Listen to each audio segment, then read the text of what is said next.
सांगली कृष्णा नदीच्या काठावर असलेल्या श्री स्वामी समर्थ घाटावर सकाळी पोहण्यासाठी गेलेल्या व्यक्तीचा पाण्यात बुडून मृत्यू झाल्याची दुर्दैवी घटना घडली।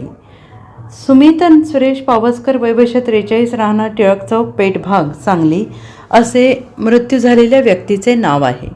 सदरीलची घटना ही आज मंगळवारी सकाळी 9 वाजण्याच्या सुमारास घडली।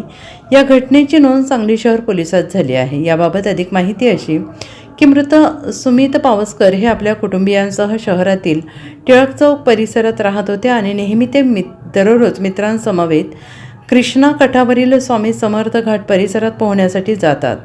सध्या उन्हाळ्याचे दिवस असल्याने घाटावर पोहण्यासाठी मोठी गर्दी होती। सकाळी 9 वाजण्याच्या सुमारास पावसकर हे खोल पाण्यात पोहण्यासाठी गेले। त्यावेळेस त्यांना पाण्याचा अंदाज न आल्याने त्यांचा बुडून मृत्यू झाला। या घटनेची माहिती सांगली शहर पोलीस तसेच स्पेशल रेस्क्यू फोर्स आणि जिल्हा आपत्ती व्यवस्थापन यांना मिळताच त्यांनी तात्काळ घटनास्थळी धाव घेतली। घटनास्थळी पाहणी करत असताना आपत्कालीन परिस्थितीत स्थानिक नागरिकांनी मृतदेह पाण्याबाहेर काढला। मृतदेह उत्तरीय तपासणीसाठी स्पेशल रेस्क्यू फोर्सच्या रुग्णवाहिकेतून सांगलीच्या शासकीय रुग्णालयात पाठवण्यात आला। घटनास्थळी नातेवाईकांनी धाव घेऊन मयताची ओळख पटवली असून पुढील तपास सांगली शहर पोलीस ठाणे करत आहे।